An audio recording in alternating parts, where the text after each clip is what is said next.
Fala galera, tudo bem com vocês? Sejam muito bem-vindos, família Eletrônica Fácil. Eu sou o professor Rodolfo, especialista na área de eletrônica, programação de microcontroladores, manutenção de placas, mas muito mais do que isso. O seu grande amigo, o seu grande parceiro, para que então eu, junto a vocês, possamos realizar os nossos sonhos nesse mundo fantástico da eletrônica. Seja eles na manutenção de placas eletrônicas partindo do zero, seja ele então você está desenvolvendo um primeiro projeto, um primeiro produto, uma programação, uma automação, tudo isso e muito mais. E detalhe, tudo com muito conhecimento, propriedade, expertise, desbravando esse mundo de forma show de bola com a didática que eu tenho certeza que você merece para que você possa aprender de forma show de bola, incrível e sensacional. E hoje eu estou muito feliz porque nós vamos começar a aula número 1 da série de aulas da Semana do Técnico Rigol.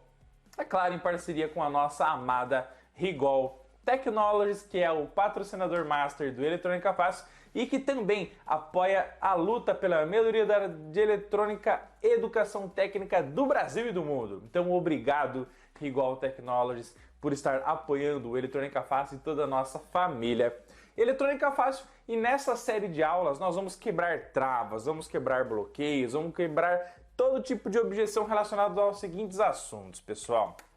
Gente, o que eu escuto muito da nossa família Eletrônica Fácil, para quem está começando na área, o famoso faixa branca, é o seguinte: professor, eu olho para uma placa e eu não sei nem por onde começar a fazer os seus testes e validações.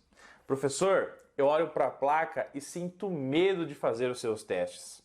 Não consigo achar os componentes com defeito, componente em curto-circuito.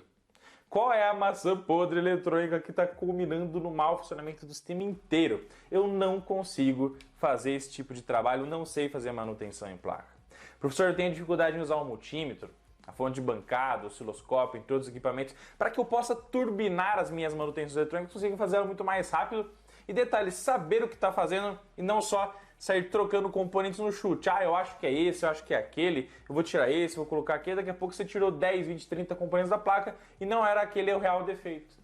O que fez você perder tempo, perder dinheiro, muitas das vezes aumentando o risco de você estragar a placa eletrônica do seu cliente, porque quanto mais você mexe, mais fede, ou seja, quanto mais você mede, maior é a capacidade de acontecerem problemas relacionados a rompimento de ilha, rompimento de trilha, tudo isso e muito mais. E outra coisa que eu escuto bastante assim: professor, eu nem sei nem por onde começar. E eu tenho medo de mexer com eletrônica por causa disso. Então, gente, deixa eu falar uma coisa para vocês. Sabe como que a gente combate o medo, combate a insegurança? Que a gente combate todas essas coisas que eu falei aqui para vocês, que a galera tem muita dificuldade? Com uma coisa de forma principal, tá? Que é o quê? Com conhecimento. Com conhecimento, você vai combater o medo, a insegurança e tudo aquilo que está te impedindo de realizar o seu sonho de uma forma muito mais show de bola. Porque você entende o que você está fazendo, você tem expertise, você tem experiência, você sabe o passo a passo, você sabe a metodologia que você tem que seguir para então encontrar um componente em curto, um problema na placa eletrônica. E então, durante essa série de aulas, o que eu peço para vocês? Muito foco, muito aprendizado, muita dedicação, legal? E corta a ansiedade.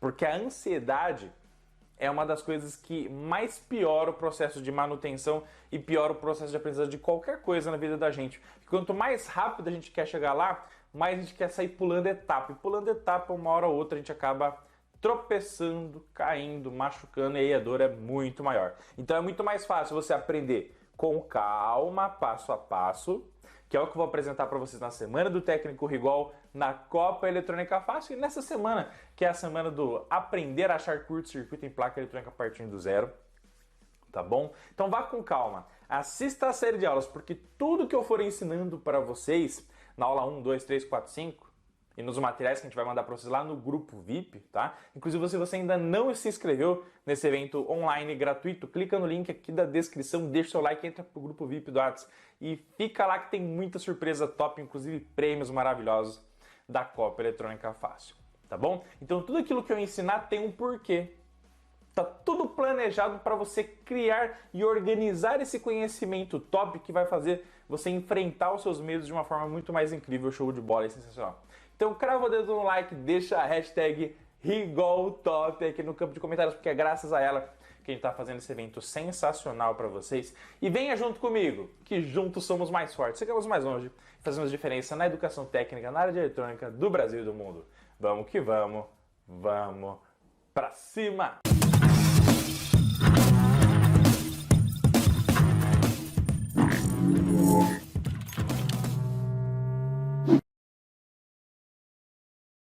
Família Eletrônica Fácil, o passo número 1 para você fazer qualquer manutenção eletrônica de forma faixa preta incrível e espetacular é definitivamente conversar o máximo possível com o seu cliente. Isso é muito importante e crucial. Anota aqui para mim no campo de comentários.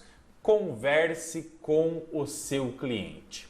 Por quê, pessoal? Porque olha só, o cliente que está solicitando o seu trabalho, primeiro, ele pode ser, quando você está começando no mundo da eletrônica, você é uma faixa branca, você é uma faixa azul, está no nível intermediário, está fazendo curso de eletrônica fácil, está adquirindo conhecimentos, pode ser uma pessoa que seja seu familiar, pode ser seu amigo, pode ser seu colega, pode ser a indicação de um amigo ou familiar que está vendo você fazer aquelas postagens no seu Instagram do curso de eletrônica fácil, já está vendo que você está aprendendo eletrônica e chega lá no domingo, no sábado lá, bate palma, rapaz, estou vendo que você está aprendendo eletrônica, poderia dar uma olhadinha aqui na placa da minha TV, na placa do meu ar-condicionado, aqui no meu som, enfim, tem como você dar aquela olhadinha para nós, depois eu pago um churrasco para você e no final das contas o churrasco nunca vem, mas o mais importante é o conhecimento do fantástico mundo da eletrônica para quem está começando na área, não é verdade, pessoal? Então, o que é importante? Que independente do tipo do cliente, inclusive se você tem uma assistência técnica e o cliente está entrando em contato com você, tá? Que você converse com ele e peça para ele mandar áudios explicativos, vídeos do equipamento com um mau funcionamento, seja de qual for, tá bom? Fotos, descritivos, tudo aquilo que ele puder falar para você sobre o que aconteceu com o equipamento antes de ele ter dado problema, se ele estava ok, se aconteceu algum fenômeno, por exemplo, como alguma descarga atmosférica, ou teve algum tipo de colisão, ele foi derrubado, o que aconteceu? Foi ligado na tensão famosa ali, dos 110, o equipamento 127 ligou na tomada 220, então extrai o máximo de informação do seu cliente. Por quê? Porque por mais que às vezes ele tenha dificuldade de explicar, isso pode fazer muito total diferença para que você possa ganhar tempo nas suas manutenções eletrônicas. Esse vai ser o primeiro norteador para que você possa buscar a manutenção eletrônica da placa do seu cliente de forma incrível, top de linha e sensacional. Fechou? Então, definitivamente, anota aqui para mim no campo de comentários. É o cara que vai te ajudar no processo de manutenção eletrônica. Tá bom? Mas não aceite aquele tipo de comentário só. A placa parou de funcionar, a TV não funciona, a TV não liga. Porque esse tipo de comentário é o comentário mais básico que ele vai poder entregar para você. Então tente fazer perguntas que você vai, com elas, extrair o máximo de informação possível do seu cliente. Fechou? Combinado? Nesse caso, nessa série de vídeos, o que o cliente nos contou em relação ao equipamento dele que parou de funcionar? Vem comigo que você passa de ano. Olha só, galera, então o cliente disse o seguinte, que ele tem um relógio digital em sua casa, perfeito? Inclusive, esse relógio digital é muito importante e quando o equipamento é muito importante para o cliente, automaticamente tem que ser muito importante para você, porque não quer dizer que um equipamento, preço maior ou menor, isso vai estar relacionado ao nível de importância direta para o cliente, porque um determinado equipamento, ele pode ter sido de alguém muito importante que veio a falecer, que esse cliente veio a perder, então ele pode ter um valor histórico, um valor sentimental, ou seja, o nível de importância daquilo que você vai trabalhar na sua assistência técnica não está diretamente relacionado apenas ao preço monetizado do equipamento, se ele custa R$100, 200, 1.200, 3, 4, 10 mil reais, mas o valor inserido está diretamente relacionado ao nível de importância que o cliente dá para aquele equipamento que você vai trabalhar no seu dia a dia. Então tome muito cuidado com isso, por isso que é muito importante, inclusive, você perguntar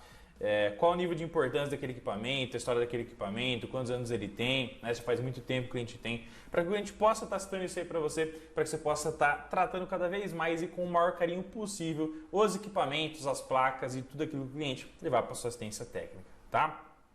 Então o cliente citou que o relógio digital que ele tem em sua casa, na verdade ele tem dois, já você vai ver um pouco mais sobre isso, tá? Estava funcionando normalmente, então ele estava exibindo as horas, os minutos, certo? E aí ele acabou, né? O cliente foi dormir e tal, e no outro dia, quando ele acordou, automaticamente ele olhou para o relógio para poder ver o horário e o relógio não estava mais funcionando, tá bom? E continuando então, gente, você analisando esse contexto, você vai começar a suspeitar o seguinte, que bom, se ele olhou o horário, por exemplo, 11 horas da noite, 11h30 e tal, foi dormir, acordou, olhou para o relógio, já não estava funcionando mais, alguma coisa, alguma anomalia elétrica, algum efeito indesejado no sistema de alimentação dessa placa, desse conjunto, tá bom? Pode ter tido problema no período noturno. Então você pode ter tido um surto elétrico, pode ter um ruído, pode ter tido uma descarga atmosférica que gerou uma elevação do nível de tensão, pode ter feito queimar a placa, algum componente, algo ter entrado em curto, ou na placa do display do relógio, ou na placa lógica, tá bom? E inclusive esse mesmo cliente, né, durante a conversa, ele falou o seguinte, que uma TV dele já veio a queimar desse mesmo jeito, dessa mesma maneira, ou seja, estava assistindo de boa ali de noite, a hora que ele acordou, foi ligar para assistir ali um determinado programa, a TV já não funcionava mais, tá bom? E uma coisa muito interessante que também o cliente comentou é o seguinte, que esse relógio digital e o outro também que ele tem dois, tá bom? E que são de muita estimação por parte do cliente, tá? Ele veio junto com uma caixinha preta, legal? Então é muito importante quando o cliente conversa com a gente, né?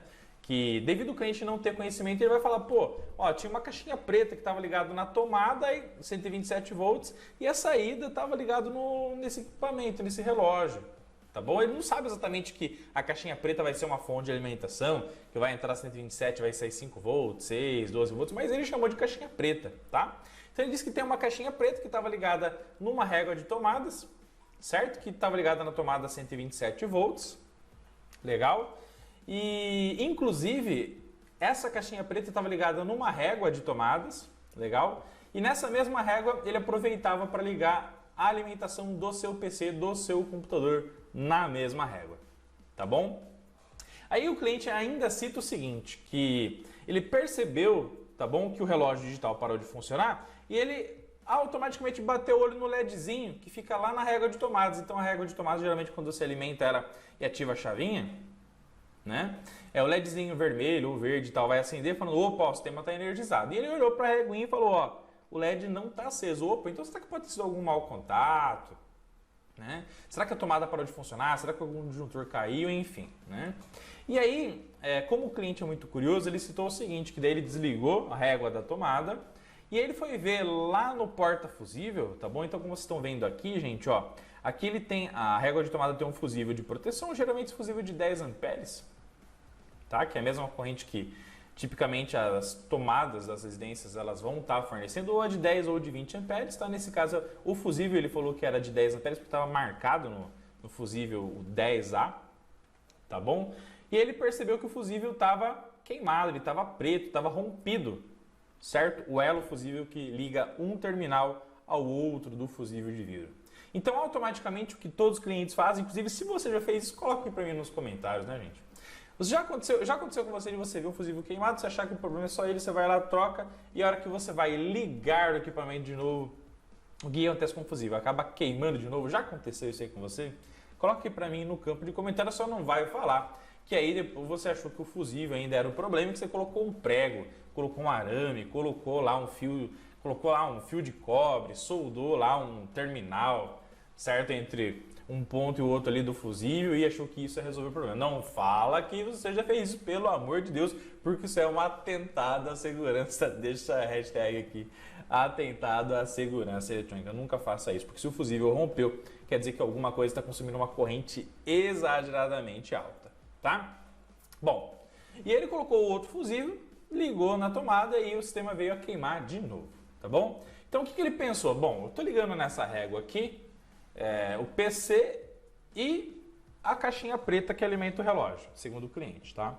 Bom, então o que eu vou fazer? Eu vou tirar a alimentação do relógio e ligou somente o PC. Quando ele colocou um outro fusível, aí ele ativou a chavinha da regra de tomadas e aí o PC funcionou. O que mostrou então que o defeito estava tipicamente ou na caixinha preta, que estava ligada na tomada, ou nas placas eletrônicas do relógio digital, tá bom? Bom, então conversando com o cliente, ele falou o seguinte, que ainda ele tem mais de um, ele tem 2 relógios, tá? E aí o que ele falou? Bom, vamos ver então se o problema está na caixinha preta, né, que na verdade é a fonte de alimentação, ou se está nas placas. Então o que ele fez? O outro relógio dele estava ligado no outro ponto da casa e estava funcionando normal. Então ele pegou a famosa caixinha preta que estava ligada na tomada e desconectou do primeiro conjunto de placas do relógio, ligou no outro, ligou na tomada e percebeu que o outro relógio continuou funcionando. Ou seja, o problema não estava na caixinha preta, na fonte de alimentação do relógio número 1. Então, se não está com problema na fonte, tipicamente algum curto-circuito, algum problema tem no conjunto das placas lógicas ou placa do display que exibe as horas e os minutos para a gente, né? Então, automaticamente contando toda essa história, mandando fotos, mandando vídeos, mandando áudios e batendo papo com o cliente de forma show de bola, ele contou tudo isso e isso então vai ser o norteador para que a gente possa começar a nossa manutenção eletrônica já sabendo que o problema poderá estar aqui em alguma das placas ou até mesmo nas duas e a bomba está em nossas mãos, nós vamos ter que arrumar essa placa para o nosso cliente, tá bom? E aí você tem que lembrar o seguinte, gente, que o que não te desafia não te transforma. Então se você recebeu um conjunto de placas que você não tem nem ideia de como ela funciona, os componentes que estão ali, você ainda não fez medições, não sabe localizar curto-circuito, não sabe localizar se tem alguma coisa em aberto, se está faltando alimentação, tudo isso e muito mais, fica tranquilo, porque essa é uma oportunidade que Deus está trazendo para você, para que você possa crescer, possa evoluir, possa cada vez mais se tornar um expert no fantástico mundo eletrônico. Não enxergue na dificuldade um problema, enxergue na dificuldade uma oportunidade de você ser uma pessoa, um profissional melhor naquilo que você faz. Então, esse desafio eu tenho certeza que vai transformar. O professor Rodolfo vai transformar você e vai transformar toda a nossa família eletrônica fácil para que você possa cada vez mais ser confiante e trabalhar com segurança para achar problemas nas placas eletrônicas, seja eles curto-circuito ou outros que venham acontecer no seu dia a dia, tá bom? Então essa bomba vai fazer com que a gente se torne cada vez melhor nessa série de aulas, então vamos que vamos para cima, tá? Bom, a caixa preta que o cliente falou, tá bom? Tem algumas informações, tá? Mas olhando as placas eletrônicas, os conectores, gente, automaticamente você já pode tirar muita informação, inclusive sobre com qual tensão as placas trabalham, onde é o ponto de alimentação, quais os níveis de tensão que podem estar presentes naquele sistema eletrônico. Então, olha só, a partir disso, dá uma olhadinha nesse vídeo que eu preparei com muito carinho para vocês, para que a gente possa aprender a já detectar através dos conectores quais são os níveis de tensões que vão estar nas diversas placas. Você vai fazer manutenção para o seu dia a dia. Então vamos que vamos para cima. Família Eletrônica Fácil, eu gosto sempre de ressaltar uma coisa muito importante para vocês, tá? Que é sobre a segurança. Sempre quando você for trabalhar com placas eletrônicas, ok? Use luvas de proteção, use óculos de proteção, use bota de segurança, use todos os EPIs, equipamentos de proteção individual, que vão trazer para você a maior segurança, a maior tranquilidade, para que você possa então fazer a sua análise de placa eletrônica, manutenção eletrônica, desenvolvimento eletrônico de forma show de bola e privilegiando cada vez mais a segurança e a saúde no processo de trabalho, aprendizado e desenvolvimento. Tá bom? Então, recomendação do professor Rodolfo, use luvas, óculos, bota, todos os equipamentos de segurança possíveis para você ficar simplesmente protegido de forma show de bola, top de linha e sensacional, tá bom? Dito isso sobre os EPIs, tá bom? Deixa a hashtag aqui para mim no campo de comentários, segurança em primeiro lugar, tá? É muito importante quando você for analisar qualquer placa eletrônica, gente, que você faça, antes de qualquer tipo de manutenção, uma inspeção visual. O que é fazer a inspeção visual? É você olhar para a placa eletrônica e você poder ter a primeira ou as primeiras impressões sobre os componentes eletrônicos que estão nela, sobre possíveis defeitos que podem nela existir, tá bom? Sobre qual é a função de cada um dos conectores da sua placa eletrônica, legal? quais são os níveis de tensão que podem estar presentes aqui. Legal? E aí, muitos defeitos em placas eletrônicas, gente, inclusive vocês vão poder detectar dessa maneira, tá? Então, por exemplo, essa central de automação de portão não é a placa que nós vamos detectar os defeitos no decorrer do treinamento, tá? Que o nosso foco é o relógio digital, tá bom? Mas, fazendo uma inspeção visual nessa CP aqui, na central de automação que chegou para mim, olha só, analisando esse trechinho aqui, ó, onde nós temos um conector, que está escrito aqui F, N, ou seja, fase neutra, é o conector de alimentação, a alternada de tensão da rede, 127 ou 220 volts, já é possível perceber que aqui não tem um fusível, ou seja, o fusível daqui já foi retirado por alguém, antes de chegar aqui na nossa assistência técnica, certo? E aí, analisando na sequência, a tensão vem alternada, bonitinha. Nós temos aqui uma ponte retificadora, perfeito? E aí ela vai converter o sinal alternado para contínuo, o capacitor vai armazenar energia e estabilizar essa tensão. Aí nós temos aqui um chaveador que vai ficar ligando e desligando o primário desse transformador Chopper para induzir a tensão do primário para o secundário em um valor de aproximadamente 12 volts. E aí nós temos aqui uma retificação de saída, regulação de tensão para distribuir essa tensão para toda a placa, tá? Ou seja, toda a corrente da malha primária aqui, da parte de entrada de energia, ela vai circular nesse sentido, ó, e vai passar pela ponte retificadora, que é esse componente que está aqui. E aí, se você analisar muito bem, você vai perceber que esse terminal aqui da ponte, ó, ele está soldado bonitinho e o outro está estourado. Ou seja, passou uma corrente tão grande pela ponte retificadora que aqueceu tanto esse terminal que fez com que existisse uma ruptura nesse componente eletrônico. Ou seja, já dá a entender que esse componente está com defeito e alguém pode ter feito ele queimar.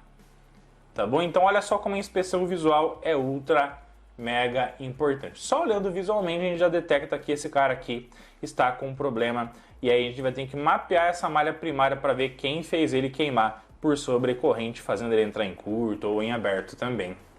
Tá bom? Então sempre faça a inspeção visual, gente. Tá bom? Segunda coisa muito importante que eu recomendo para vocês, pessoal, é o seguinte. Usar os EPIs é ultra mega essencial, tá bom? Porém, existem outros cuidados ainda que você tem que ter quando for fazer a manutenção numa placa eletrônica, tá? Porque as placas eletrônicas têm muitos capacitores. E os capacitores, que são esses componentes que têm dois terminais, que tipicamente você vai identificá-los nas placas eletrônicas com a inicial C. Então, por exemplo, esse aqui é o C22, esse é o C28, esse daqui é o C27. Ou seja, sempre vão começar com a letra C, a identificação dele nas placas. Esses caras armazenam energia, armazenam tensão elétrica nas suas placas metálicas internas. Principalmente ainda com maior potencial de armazenamento de cargas, os eletrolíticos, que são os capacitores que geralmente têm um tamanho bem maior do que os cerâmicos SMD, que são bem menorzinhos, tá? E esses capacitores aqui, ó, que daí você vai identificar ele com polaridade fixa. Então você vai ver que os eletrolíticos sempre tem aqui, ó, uma identificação da polaridade negativa. Então, ó, o terminal negativo é esse aqui, esse é o terminal negativo aqui, esse é o terminal negativo aqui. Legal? E aqui a gente está falando dessa placa de central de automação de portão, né? A gente pega essa placa aqui, ó, que é uma placa de fonte de alimentação chaveada de uma TV LG, por exemplo, você vê capacitores ainda maiores, ó. Então olha só esse capacitor aqui, ó. Esse aqui é para trabalhar com até 450 volts, 120 microfarad, aqui é o terminal negativo dele, ó. Perfeito, e o outro então é o positivo. Esses capacitores aqui, gente, eles podem armazenar aí níveis de tensão que, se você tocar com as suas mãos nos terminais dele, você pode vir a tomar um choque elétrico, o que é ultra mega perigoso e indesejável, tá? Então, o que o professor Rodolfo, que aqui está humildemente, recomenda, tá bom, gente, para vocês, tá? Que vocês, com segurança, descarreguem os capacitores das placas eletrônicas. Tá bom? Como que você pode fazer isso de uma forma simples, fácil e prática? tá? Você pode usar esse conjunto aqui, eu ensino a montar na Escola Eletrônica Fácil, no canal Eletrônica Fácil também, tá? Legal? Só você pesquisar como descarregar capacitores com segurança nas placas eletrônicas. Inclusive, depois eu vou deixar alguns links de indicação na descrição desse vídeo para te ajudar também a montar esse kitzinho para descarregar capacitores de forma show de bola, tá? Que é composto basicamente de um receptáculo E27, uma lâmpada incandescente halógena, que possui lá o seu filamento resistivo, ou seja, é um resistor que quando ele receber a energia dos capacitores, a tensão dos capacitores, vai fazer com que circule uma corrente, a lâmpada vai acender suavemente e vai descarregar toda a tensão acumulada nos capacitores. Certo? E aqui eu peguei duas pontas de prova, uma vermelha e uma preta, que tipicamente eram de um multímetro e as pontinhas aqui acabaram tendo o seu conector com o plug banana quebrado, então adaptei, fixei aqui no receptáculo e agora quando eu coloco as duas pontas nos capacitores, automaticamente a tensão deles vem para a lâmpada e acaba descarregando com segurança esses caras sensacionais, tá bom? Então, gente, dica do professor Rodolfo, para trabalhar com segurança, pegue a sua lâmpada incandescente halógena ou um resistor de alta potência que eu ensino a montar aqui também no Eletrônica Fácil, tá bom? Com segurança, pegue as duas pontas de prova e toque então a ponta preta no terminal negativo, ponta vermelha lá no terminal positivo dos capacitores. Automaticamente você vai estar descarregando os seus capacitores nas suas placas eletrônicas, ó, então ponta preta negativo, ponta vermelha positivo, e aí você vai descarregando gradativamente toda a energia da sua placa e você vai poder manusear ela com maior segurança possível. Tá bom? Beleza? Ah, professor, mas eu devo fazer isso com todos os capacitores? Gente, quando a gente fala do critério de segurança, né, você vai analisar uma placa eletrônica, não adianta ter pressa para sair atropelando o passo a passo, tá bom? Se você é um iniciante e você quer descarregar todos os capacitores, está tudo bem, 100% show de bola, tá bom? Mas o que você pode fazer, gente? Você pode descarregar os capacitores mais perigosos, o capacitor tem uma tensão mais perigosa. Então, por exemplo, você tem esse aqui que pode trabalhar com até 450 volts, tá bom? Dica do professor, olhe para o capacitor. Olhou para o capacitor, veja a tensão máxima dele de operação, tá bom? Quanto maior essa tensão aqui, maior o risco que a tensão que está nele pode gerar para você, porque a chance de ele estar armazenando uma tensão próxima ao nominal é muito grande. Então, por exemplo, você tem aqui a parte de alimentação alternada da placa de fonte chaveada, retificação, filtro capacitivo, né? Então você pode ter até 400 volts aqui. Então isso é uma tensão de contato ultra mega perigosa. Tá? Então, quanto maior essa tensão, maior o perigo, maior risco para o técnico em eletrônica. Tá? Olha só aqui, outro capacitor de 100 volts, 150 microfarad. Então, pegue de forma tranquila o seu sistema de descarregar capacitor, legal? E vai tocando gradativamente, ó. Descarreguei esse capacitor, pô, legal. Agora vem aqui, descarrego esse capacitor. E assim você vai descarregando cada um dos capacitores da sua placa eletrônica, tá bom? E aí tem outros pontos importantes também. Que, por exemplo, você tem aqui a entrada de tensão alternada nesse trecho da placa eletrônica, tá? E essa tensão ela vai trafegando, que tem alguns filtros para eliminar ruídos na sua fonte de alimentação, na entrada alternada. E aí você tem esses dois carinhas aqui, que tem 4 terminais, e aí quando você olha para os terminais dele, tem uma marcação aqui, ó. Aí esse cara aqui tem um tiozinho, esse cara aqui tem um tiozinho, que significa a entrada alternada, e aqui um menos e aqui um mais, por exemplo. Legal? Então aqui, ó, um menos e um mais. Então quer dizer que aqui nesses dois terminais entra o sinal alternado e aqui vai sair o contínuo. Então esse contínuo que vai sair daqui vai alimentar toda a parte de chaveamento da fonte de alimentação. Então você pode vir aqui com a ponta positiva e toca aqui no positivo, ó, sem encostar em mais nada, e a ponta preta toca no negativo. E aí toda a energia acumulada entre o positivo e o negativo, que está indo para toda a parte de chaveamento, a fonte de alimentação chaveada, tende a ser descarregada pela sua lâmpada.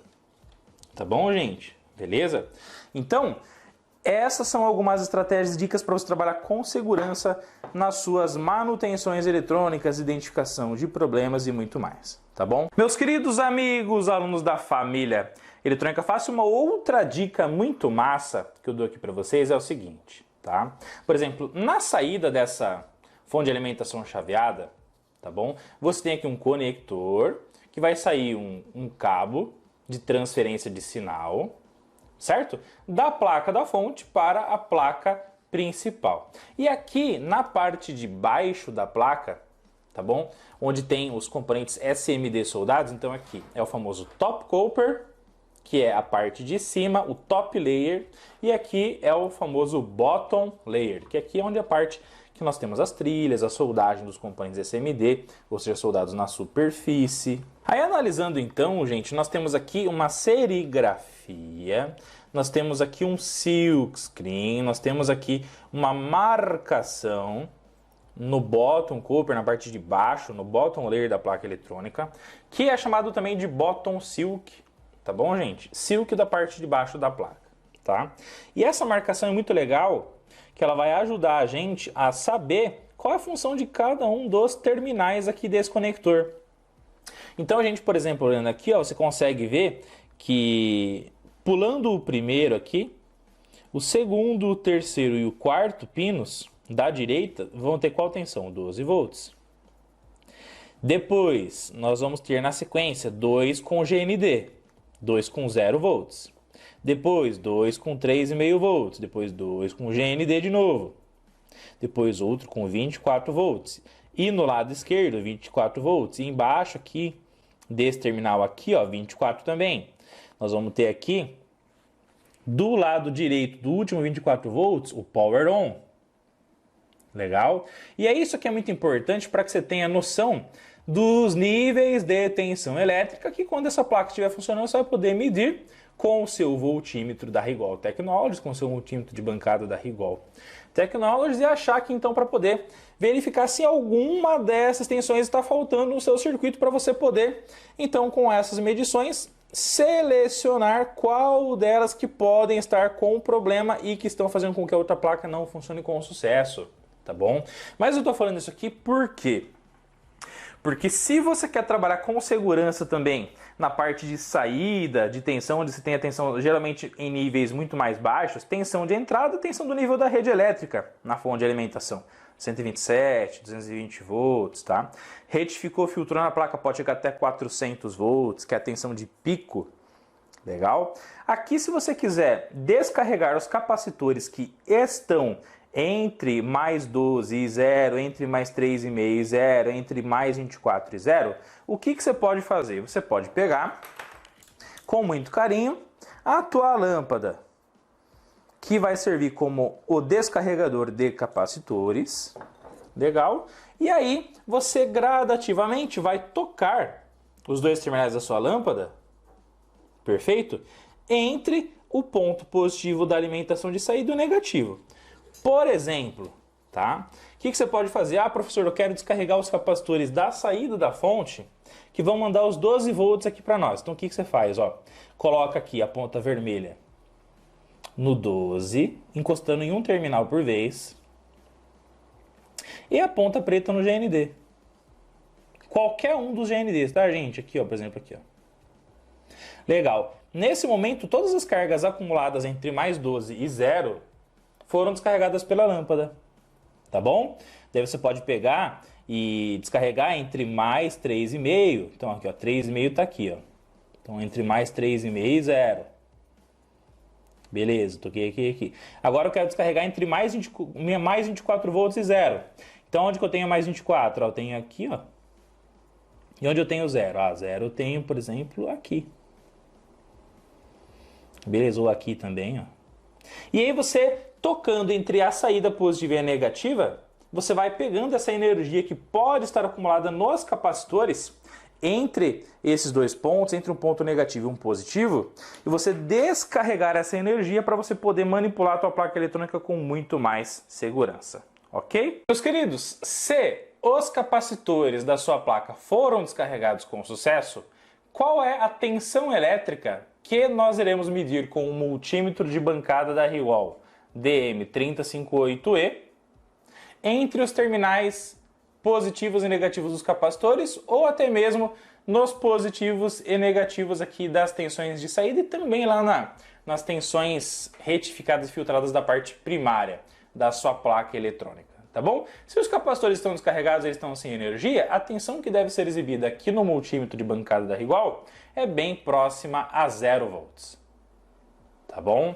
Então o que eu vou fazer aqui? É o multímetro de bancada, ponta preta no comum, ponta vermelha na medição de tensão, aperto aqui a medição de tensão contínua, V com um traço em cima, medição contínua, V com o tiozinho ao lado, medição de tensão alternada. Então vamos medir aqui a tensão contínua, legal? E aí qual tensão que eu vou medir, gente? Vamos lá, ó. Vou pegar aqui as pontas de prova e eu vou tocar aqui no nosso conector, beleza? Eu vou tocar aqui no nosso conector entre GND e 12 volts. Vamos lá então, ó.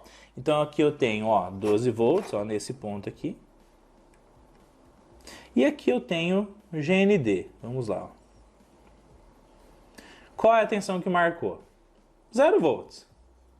0,5 milivolt. Ou seja, tensão tendendo a 0. Tá? Entre mais 12 e GND. Agora nós vamos medir entre mais 3,5 e GND. Então vou tocar aqui com a ponta preta no GND, que é esse cara aqui, ó. E aqui eu vou tocar no mais 3,5. Mais uma vez, tensão tendendo a 0 volt lá no nosso multímetro de bancada, tá? Vamos medir agora entre 0. Não posso tocar em mais de um terminal por vez com a mesma ponta por segurança, tá, gente? Senão a minha ponta vai estar colocando a medição em curto, tá bom? Legal? Então, ó, vou tocar aqui com a ponta preta no GND e a ponta vermelha no mais 24. Qual a tensão que marcou ali, ó? 10 milivolts. Então, tensão tendendo a 0 volt também. Então, nessas tensões, nesses níveis de tensão de saída, nós já temos a tranquilidade que os capacitores ali estão totalmente descarregados. Legal? Bom, professor, mas como que eu sei, então, se esse capacitor aqui, ó, que é o capacitor mais... que tem uma tensão de isolação a maior entre todos, né, da placa eletrônica, se ele está carregado ou se ele está descarregado. Gente, muito simples, fácil e prático. Ponta preta no terminal negativo dele, ponta vermelha no terminal positivo. E aí qual é a tensão que está lá? Ó, 1 milivolt. Então já está totalmente descarregado. Tá? Qual a tensão que está nesse capacitor aqui? Vamos lá. Vamos ponta preta no terminal negativo, ponta vermelha no positivo. 0,0010. Tá bom? 009. Então, também descarregado. Ou seja, gente, nesse momento, a nossa placa eletrônica está totalmente ausente de cargas acumuladas nos capacitores. Então, quando a gente for mexer com ela, lidar com ela, nós vamos ter uma segurança muito maior, evitando ao máximo choques elétricos acidentais que vão ser totalmente desprazerosos, inclusive podem gerar problemas de saúde nos técnicos em eletrônica. Então, muito cuidado com isso. Use essas técnicas para descarregar os capacitores, medindo tensão depois para confirmar, e aí você vai trabalhar com muito mais segurança de forma sensacional. Tá bom? Já deixa a hashtag descarregue os capacitores aqui no campo de comentários. Vamos que vamos, vamos para cima. Minha amada família Eletrônica Fácil, antes da gente analisar tensões que podem estar presentes numa placa eletrônica, quais são as informações que os conectores podem trazer para a gente que são de suma importância para que a gente possa entender qual é o valor de cada uma das tensões no circuito, tudo isso e muito mais, eu preciso falar uma coisa para vocês, tá? A maioria dos iniciantes no mundo da eletrônica, eles vão ter muitas dúvidas, tá bom? Acredito que você possa ter também, sobre como testar os famosos circuitos integrados, tá? E os circuitos integrados, pessoal, que são basicamente os famosos CIs, que dentro dele você tem um circuito eletrônico gigantesco, sintetizado tudo dentro dessa famosa caixinha preta que vocês estão vendo aqui. Legal? Cada um deles tem uma função na placa eletrônica. Alguns circuitos integrados são microcontroladores, outros são microprocessadores, outros têm funções de armazenamento de dados, conforme você está vendo aqui. Por exemplo, isso aqui é uma memória, tá? Outros são circuitos integrados que têm função de interface eletrônica para trabalhar com controle de cargas de alta potência, recebendo uma baixa potência na sua entrada. Ou seja, na verdade, gente, se você fizer a seguinte pergunta para mim, professor, quantos tipos de circuito integrado existem no mundo? Sinceramente, gente, talvez milhões, né, quiçá até bilhões de tipos de circuitos integrados, tá bom? Porque cada código de cada CI vai representar a sua identificação e cada um deles vai ter uma função diferente na placa eletrônica. E aí você tem circuitos que vão trabalhar de forma comum em placas de automação de portão, outros em placas de ar-condicionado, outros em placas de Smart TV, né, na sua placa principal, outros na área de módulos automotivos, tudo isso e muito mais. Tá bom? Mas uma coisa que é comum em 95% dos circuitos integrados, tá bom? Porque eu não vou falar 100%, porque 100% é muito difícil a gente afirmar, tá, pessoal? Mas 95% sim, legal? É que os circuitos integrados que estão na placa eletrônica, nas placas eletrônicas, eles vão fazer toda a gestão de funcionamento da placa. E, inclusive, também eles vão receber a leitura dos sensores, vão controlar motores, controlar lâmpadas, vão controlar bobinas, eletroválvulas, tudo isso e muito mais. E esses CIs, para eles funcionarem, eles precisam receber alimentação. E geralmente, conforme eu disse para você, 95% dos casos, cada CI vai ter pelo menos 2. Por que pelo menos 2? Porque pode ser que ele tenha mais terminais de alimentação. E quando eu falo terminais de alimentação, são terminais desses circuitos integrados aqui, que exclusivamente vão ter que receber a polaridade negativa, ou seja, 0 volts na maioria das vezes, e o outro terminal vai receber a polaridade positiva da nossa fonte de tensão contínua. E esse aí vai poder trabalhar com 3.3 volts, 5 volts, na maioria das vezes essas duas tensões são as mais usadas, tá? Mas em alguns casos, você tem CIs da família CMOS, onde o que predomina internamente para que o circuito integrado funcione são os famosos MOSFETs. E a família CMOS tem algumas variações de tensão de alimentação também. Alguns trabalham com 12 volts, outros 15 volts, tá bom? Para você ter certeza exatamente de até quantos volts cada um deles trabalha, você vai pegar o código, pesquisar na internet o famoso datasheet, que é o manual do componente, tá? Inclusive, através do datasheet você vai saber quais são os pinos de cada um desses circuitos integrados que deverão receber alimentação negativa e alimentação positiva, tá bom? E, como eu sempre digo para vocês, o datasheet é o cara que vai clarear todas as informações sobre o componente que você está usando. Então, não deixe de baixar gratuitamente os datasheets dos componentes que estão na placa que você está analisando, tá bom? Porque isso vai trazer muito conhecimento para você também. E aí, como eu falei para vocês, ele vai ter pelo menos 2 terminais de alimentação, mas alguns vocês podem ter até mais, 4 até 6 terminais que vão receber tensão negativa e tensão positiva, para que toda a arquitetura dele interna de funcionamento possa receber essa energia e então ele possa fazer a sua função na placa eletrônica. Então anota aqui para mim no campo de comentários, tá bom, pessoal? Para eu ver a participação da nossa família eletrônica fácil. Todo circuito integrado deverá ter pelo menos 2 terminais para receber alimentação. Perfeito? Uma alimentação negativa e outra alimentação positiva. Legal? E agora que nós já falamos sobre isso e você já viu que os diversos CIs estão nas diversas placas eletrônicas, eu peguei aqui um protoboard, a nossa famosa matriz de contato. Legal? E nós vamos analisar então esse CI aqui. Então vamos para cima. Pessoal, esse circuito integrado que aqui está, que eu coloquei para vocês, é um circuito integrado que é o 4511. Perfeito? O código dele é 4511. Perfeito?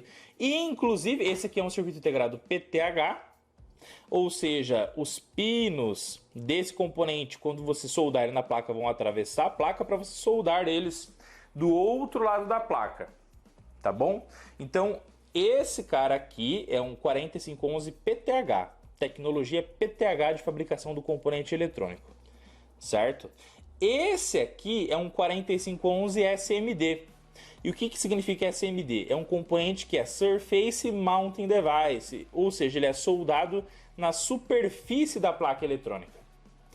todos os SMDs, ou também chamados de SMT, tá bom? Professor, qual é a diferença de SMD para SMT, tá bom? Que SMD significa Surface Mounting Device, ou seja, dispositivo que é soldado na superfície da placa, tá? SMT significa Surface Mounting Technology, ou seja, tecnologia de soldagem na superfície. Basicamente significa a mesma coisa quando a gente analisa a forma que o componente está soldado na placa eletrônica. Tá bom? E aí, olha só que interessante, tá? Aqui a gente tem então 4511 SMD e aqui um 4511 PTH. Inclusive, você já tem que entender que ele está na placa do cliente que nós vamos ter que fazer a manutenção. Perfeito? Isso é muito importante, então vale muito a pena estudar esse cara, certo? E aí os PTHs, você tem a característica que os pinos atravessam a placa e são soldados tipicamente do outro lado da placa eletrônica, onde aqui a gente tem a face de cima, o top layer, e aqui o bottom layer. Legal? E aí, gente, olha só que legal. Se você baixar o datasheet do circuito integrado, que é esse aqui, o 4511, você vai ver que lá dentro dele, no bloco dele de funcionamento, vão ter muitas portas lógicas, vão ter flip-flops, vão ter inúmeros componentes eletrônicos. Tá bom? Tudo interligado dentro desse aí aqui, para que ele possa fazer o seu trabalho. Legal? E é claro que para esse bloco funcionar, ele precisa de alimentação. Então, olha só, quais são os pinos de alimentação do 4511? Perfeito? Conforme você está vendo aí no datasheet, legal? Esse cara aqui tem quantos terminais? Ó, vamos lá. 1, 2, 3, 4, 5, 6, 7, 8... 9, 10, 11, 12, 13, 14, 15, 16, ele tem 16 terminais, certo? Tendo 16 terminais, pessoal, um padrão que a maioria dos circuitos integrados acabam usando, tá? Não vale para 100%, mas a maioria deles usa esse padrão, certo? É o seguinte, que o pino da parte de baixo e da esquerda é alimentação negativa, e o pino da direita, lá em cima, é alimentação positiva. Então, nesse caso, o pino 1, 2, 3, 4, 5, 6, 7, 8 seria o GND, alimentação negativa, e o 16 lá em cima seria o VCC. O chanfrinho que aqui está, ou a bolinha, tá bom? Indica a parte de cima do CI. E aí, chanfrinho, bolinha aqui, o pino que está à esquerda da bolinha ou do chanfrinho é o pino número 1. Então, do 1 ao 8 virou aqui 9 ao 16. Então, todo mundo que vai precisar receber alimentação negativa internamente lá no CI vai ter que estar conectado ao pino 8. E todo mundo que tem que receber positivo do CI vai ter que estar conectado internamente ao pino 16, na sua estrutura semicondutora interna. Legal?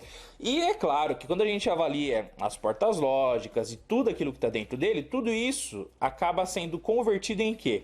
Em interligações de transistores dentro do CI, diodos, entre outros componentes. Tá? E aí, pessoal, o que acontece? Os circuitos integrados, tá bom? Olha que conhecimento técnico top que eu estou passando aqui para vocês. Tá? Eles têm uma corrente interna que o circuito lá dentro dele vai precisar para funcionar. E essa corrente interna, para que ele funcione, só para que ele seja alimentado e ele funcione com sucesso, se chama corrente elétrica quiescente, tá bom? Anota aqui para mim no campo de comentários que a corrente elétrica que o circuito integrado precisa para que ele funcione, para que ele seja energizado, tá bom? Para que ele possa ter a sua função acontecendo com sucesso, é a famosa corrente quiescente do circuito integrado, tá bom? E eu estou mostrando essa corrente aqui no datasheet aqui para vocês, nessa imagem estou mostrando aqui, tá? E aí, nessa corrente quiescente, você vai ter uma noção de qual é o consumo interno de corrente do CI para que ele possa ter a sua operação acontecendo com sucesso. E essa corrente quiescente vale para todos os componentes, tá? Vale para porta lógica, vale para circuitos decodificadores, para microcontroladores, microprocessadores, e todo e qualquer circuito integrado vai ter uma corrente quiescente, certo? Tá, professor, mas por que você está falando isso? Gente, eu estou falando isso porque a lei de Ohm, que sem dúvida, né, tá entre as leis mais importantes da eletroeletrônica, eletricidade e muito mais, tá? Ela fala o seguinte, né, que V é igual a R vezes I. Quem vê, ri. Não é mesmo? Então, se você sabe que quem vê, ri, V é igual a R vezes I, se você sabe o I, que é a corrente que vai circular do positivo para o negativo aqui internamente do circuito integrado, e você sabe a tensão de alimentação dele, se você sabe o V e sabe o I, você sabe mais ou menos interpretar qual é a resistência, o R, a resistência elétrica interna desse CI, equivalente a toda a interligação dos componentes que estão dentro dele. Então, por exemplo, tá? A gente vai fazer um cálculo bem simples para vocês, tá? Vamos supor que você tem uma corrente quiescente, tá bom? Desse CI 4511 de 5 microampere. Ou seja, muito pouquinho, né? Tá bom? E geralmente é isso mesmo, uma corrente muito baixa, tá? E você está alimentando entre o pino 16 e o 8, são os terminais de alimentação, com 5 volts. Qual seria a resistência interna equivalente do pino 16 para o pino 8? Se você pegar os 5 volts, dividir por 5 microampere, você tem 5 dividido por 0,000005. Automaticamente, isso aí vai dar um valor de 1 mega ohm. Vai dar uma resistência de milhões de ohms. Ou seja, uma resistência ultra mega alta. E essa resistência ultra mega alta é a resistência equivalente de tudo aquilo que está interligado lá dentro do CI. E essa resistência, então, poderá ser apresentada, essa resistência alta, poderá ser apresentada entre o pino 16 e o pino 8, se você medir com o seu multímetro, tá? Só que às vezes a resistência é tão alta, mas tão alta, mas tão alta, que os nossos multímetros podem ter, inclusive, dificuldade de fazer essa medição. Então, muitas das vezes, você vai pegar um multímetro, vai medir a resistência entre o pino 16 e o 8 e vai marcar lá OL. Ou seja, ele entende como se fosse um estouro de escala, ou seja, uma resistência que está maior do que a maior resistência que ele próprio consegue medir. Tá bom? Isso acontece muitas das vezes, tá? Mas o nosso multímetro de bancada da Rigol, ele consegue apresentar para a gente uma resistência entre o pino 16 e 8. Show de bola, vou medir agora para vocês. Então vamos que vamos, vamos para cima. Muito bem, gente. Estou aqui com o meu multímetro de bancada da Rigol Technologies DM358E, certo? Apertei aqui, ó, ele tem várias escalas de medição, tensão, corrente, capacitância, diodo, continuidade, entre outras. E eu vou ativar aqui a medição de resistência elétrica, tá? Ponta preta aqui no comum, ponta vermelha para medição de resistência elétrica. Perfeito? Agora que você já viu então a seleção da escala de medição do multímetro de bancada da Rigol, o que nós vamos fazer, pessoal? Vou pegar aqui as pontas de prova. Legal? E eu vou colocar a ponta vermelha tocando no pino 16 do circuito integrado 4511 e a ponta preta tocando no pino 8. E aí o multímetro vai exibir uma resistência equivalente que ele vai detectar interna desse circuito integrado para a gente analisar, tá? Inclusive, como eu estou usando essa ponta de prova, que ela tem a ponta bem fininha, você consegue fazer isso aqui, ó. Ó, você consegue colocar no protoboard, ó. Tá vendo, gente? Ó. Então, gente, vou tocar as pontas de prova aqui. Ponta vermelha no pino 16, ponta preta no pino 8, para ver se o nosso multímetro consegue exibir uma resistência interna equivalente desse cara lá no seu display, tá bom? Então eu vou colocar aqui para vocês verem no nosso multímetro de bancada o valor, tá bom? Eu vou posicionar as pontas de prova, tá? Encostando uma ponta na outra, ele tem de marcar uma resistência próxima a zero. Muito bem. Agora vai encostar entre o pino 16 e o pino 8, lá do nosso circuito integrado, tá? Olha só, gente, 115 mega ohms, 114 mega ohms. Então, olha que resistência equivalente interna gigante entre o pino de alimentação positiva e o pino de alimentação negativa. Ou seja, lembra que eu tinha feito o cálculo com números redondos aqui para vocês entenderem, tá? Resistência elétrica interna equivalente do nosso CI, que tinha dado lá 1 mega ohm. Então, na prática, a resistência elétrica equivalente de todo o circuito integrado é muito maior do que aquilo que a gente preveu, tá?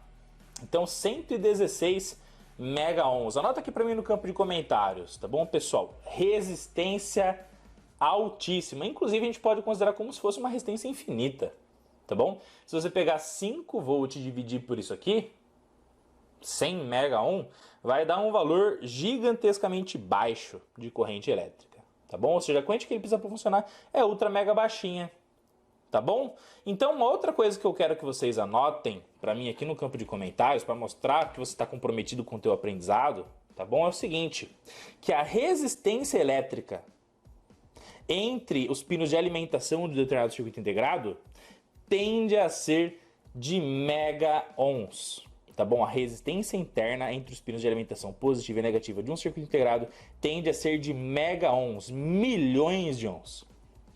Ou seja, essa é a resistência comum que a gente pode encontrar, tá bom? O que não é correto encontrar na prática, tá bom? É a resistência entre o pino de alimentação positiva do circuito integrado, entre o pino positivo e negativo, pouquíssimos ohms, tá? Então, anota aqui para mim no campo de comentários. Não é comum a resistência entre o pino de alimentação positiva e negativa do CI ser de dezenas até centenas de ohms. Isso não é comum, tá bom? Então, se você medir a resistência entre o pino 16 e o 8, que é o pino de alimentação positiva e negativa, e marcar, por exemplo, 100 ohms, marcar 70 ohms, automaticamente já pode representar que existe o quê? Uma fragilidade interna do nosso circuito integrado. Alguma coisa fez ele se sobrecarregar, sobreaquecer, fez com que ele entrasse em defeito, automaticamente ele apresentou essa baixa resistência, tá bom? Então, se você medir a resistência entre o pino de alimentação positiva e negativa e der, por exemplo, abaixo de 100 ohms, automaticamente a gente já pode falar que ele está em fuga, a alimentação está em fuga, tá bom? E existem dois defeitos que acontecem muito nos circuitos integrados, viu, gente? É ele estar em fuga ou estar em curto-circuito. É a alimentação dele estar com fuga de corrente ou em curto-circuito. Qual é a diferença das duas, tá? Se você medir entre o pino 16 e o 8, ou seja, entre os pinos de alimentação positiva e negativa, e der abaixo de 100 ohms, então, por exemplo, deu 80, 70 ohms, tá bom? 30 ohms, até 10 ohms, tá? Por exemplo, tá? Você tem uma fuga de corrente, ou seja, ao invés de passar uma corrente baixinha, que é a corrente natural dele de funcionamento, vai passar uma corrente gigante por dentro dele, o que tipicamente pode fazer ele sobreaquecer, e isso só está mostrando que ele está queimado, que ele está com mau funcionamento, tá? Um curto-circuito é uma resistência próxima a 0 ohms. Então, se você medir entre o pino de alimentação positiva e negativa e dá próximo a 0, então 0, 1, 2, até 10 ohms tipicamente, tá? Se você tiver uma resistência até 10 ohms, você vai ter uma resistência de curto-circuito. E qual que é a diferença da fuga para o curto? Tá, gente? Você acabou de ver aqui no multinho de bancada da Rigol que a resistência natural do CI é de milhões de ohms. A gente pode considerar uma resistência infinita. Porque a corrente de funcionamento interno é baixa. Certo? Então, se você tem um defeito apresentado no CI, esse defeito, o início dele é representado pela fuga. Então a resistência dele vai diminuindo gradativamente. Então, a partir do momento que o sistema interno dele vai gerando defeito, vai gerando uma queima-bola de neve da sua arquitetura interna. Ou seja, essa resistência que é de mega ohms vai diminuindo para quilo-ohms, depois diminuindo para alguns ohms até zerar. Então, quanto maior é o nível do defeito que ele está apresentando, maior a queima que está sendo apresentada, mais a resistência dele tende a ser baixa. Então, quais são o passo a passo dos defeitos que acontecem no circuito desligado geralmente? É assim, ó, mega on normal. Se você tiver de quilo para centenas de ohms, automaticamente já apresentou falha, a alimentação dele está em fuga. E de centenas para no máximo 0 ohm, né, que basicamente é a resistência mínima que pode apresentar, tá bom? Você tem a característica de curto-circuito. Então, anota aqui para mim no campo de comentários, quanto mais baixa a resistência do CI entre os pinos de alimentação e tender a zero, maior o nível do defeito que está acontecendo dentro dele. Olha só que top de linha incrível esse som. Você sabia dessa informação? Se você já sabia, deixa a hashtag já sabia. Se não, mais uma que você aprendeu, escreve a hashtag dica top do professor Rodolfo. Tá bom, gente? Beleza? Então, quanto mais baixa a resistência do CI, mais isso mostra que ele está com defeito e maior a corrente que pode circular por ele, automaticamente maior o aquecimento. Então, esse aquecimento pode indicar que esse CI está com falha. A gente tem que se atentar a isso para fazer a manutenção das placas eletrônicas. Tá bom, gente? Então, não pode acontecer da resistência de alimentação dar abaixo de mega ohms. Se der abaixo de mega ohms, já suspeite da fuga e do curto-circuito. Tá bom, gente? Fechou? Então vamos que vamos para cima. Meus queridos, então nós acabamos de trabalhar, perfeito, com uma placa eletrônica que é uma fonte de alimentação. Ou seja, o objetivo dela é receber uma tensão da rede elétrica, certo? Adaptar toda a tensão de entrada para um nível de tensão de saída em 12, em 24, em 3,5, né, no caso lá da fonte chaveada de Smart TV, tá bom? Para que uma outra placa possa receber essa tensão e gerar um trabalho. No caso da TV, geralmente são duas placas, uma placa de fonte chaveada, outra placa principal. Placa principal recebe a tensão da fonte chaveada para que ela possa então gerar o seu trabalho de forma show de bola, tá? Aqui nessa placa de central de portão, nós temos duas partes muito bacanas nela, porque ela tem tudo em uma placa só. Ela tem a fonte junto da placa, da parte lógica, da parte digital de processamento que faz todo o controle do portão automatizado, tá? Então você tem aqui ó, um conector ó, que tem entrada fase neutro, tensão entra alternada, a ponte lá que eu mostrei para vocês que um terminal dela acabou rompendo pelo excesso de corrente, transforma para contínuo e tal. E até esse ponto aqui nós temos a parte primária de entrada de tensão. Aqui na saída do transformador chopper ele vai ter uma tensão muito mais baixa do que na entrada. E aí essa tensão vai ser retificada e regulada para que toda a parte de gestão de funcionamento digital da nossa placa eletrônica funcione com sucesso. Tá bom? E aí você fala assim, nossa professor, mas quais tensões será que estão presentes aqui? Tá bom? Uma dica que eu dou para vocês é sempre olhar nos conectores, meus amados alunos, faixa branca, faixa azul, faixa preta, tá? Por quê? Porque quando você olha nos conectores, tá bom? Você já pode ter uma ideia de quais tensões podem estar presentes nessa placa eletrônica. Legal? E aí, por exemplo, olhando aqui nos conectores dessa placa eletrônica, o que você já vê aqui? Ó, que tem um mais 12 e um GND. Se tem mais 12 e um GND, quer dizer que automaticamente nessa placa aqui, ela vai ter entrada de tensão, saída de tensão, e essa tensão de saída, uma hora ou outra, vai ter que ter mais 12 e 0. Então, é um nível de tensão que você vai encontrar na sua placa eletrônica, tá bom? E quando você tem um pouquinho mais de experiência, você vai aprendendo, vai evoluindo e vai crescendo no mundo da eletrônica, você vai bater o olho na placa e você vai enxergar alguns camaradinhas com a letra U.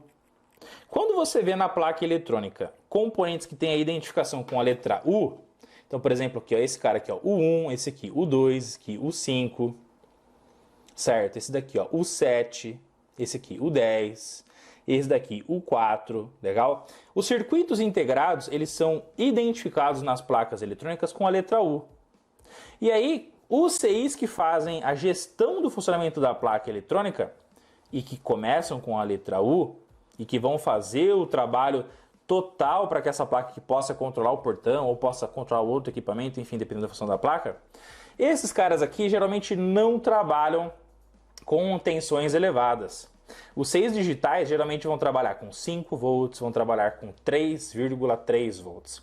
Essa é a tensão atual mais utilizada para o âmbito digital do funcionamento e gestão de trabalho das placas eletrônicas.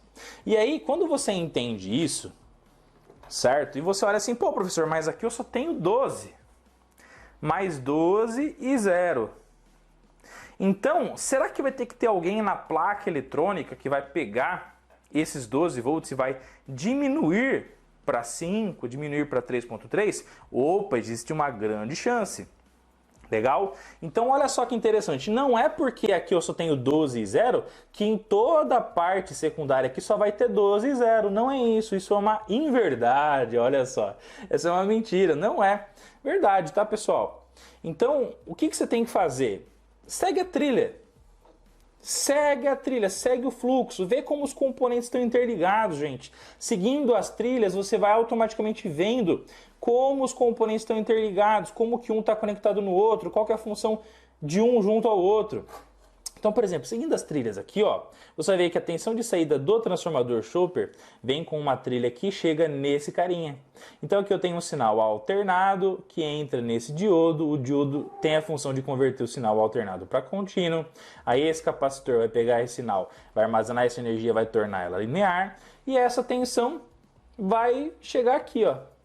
Chegando aqui, pô, que componente que é esse? Se você der uma olhadinha nele, você vai perceber que está marcado aqui 7833. L7833, 78L33, tá? E aí, se você pesquisar um pouco sobre esse cara, você vai ver que ele é um regulador de tensão de 3.3 volts. Ou seja, ele pega uma tensão aqui, nesse caso de 12, que vai chegar na sua entrada e vai converter para 3.3 na saída. Opa! Então, esses 3.3 são basicamente os níveis de tensão, é o nível de tensão que vai ser distribuído para que esse e outros 6 aqui da placa, inclusive essa aqui que é da parte DRF, possam receber esse nível de tensão de 3.3 de forma contínua e façam a sua operação com sucesso. Então, dois níveis ficam bem definidos quando você começa a estudar a sequência de trabalho aqui da placa eletrônica. Tá bom? Então, níveis de tensão que a gente tem que achar nessa placa, por exemplo, então 12 mais 12, 0 e o 3.3 garantidos por esse regulador aqui, tá bom?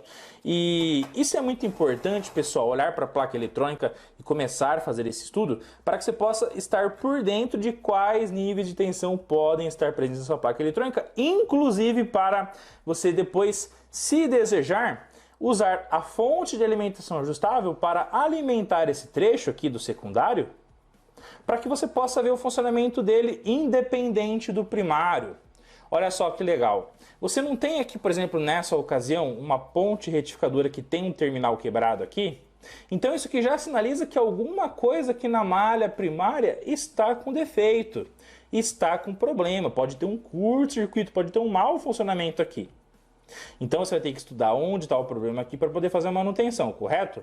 Mas o que você pode fazer? Nada te impede de você estudar como está funcionando o secundário, colocando aqui um nível de tensão que ele vai usar para funcionar, e se você colocar essa tensão, ele receber essa tensão de 12, por exemplo, aqui no caso, mais 12 e 0, converter para 3.3 e toda a placa que funcionar na parte secundária, você tem uma condição de segurança de afirmar para o cliente o seguinte, ó, uma parte da sua placa está boa, está sensacional, vamos focar na manutenção da outra parte. Inclusive você pode sugerir adaptações, ao invés de você colocar para funcionar a fonte dessa placa, você pode colocar uma fonte externa. E com isso, e com conhecimento e expertise, você vai aumentando o leque de possibilidades que pode oferecer para o seu cliente para colocar a placa dele para funcionar, o sistema dele para funcionar, o equipamento dele para funcionar, no melhor custo possível e com isso ganhando o melhor tipo de dinheiro possível para remunerar o seu trabalho.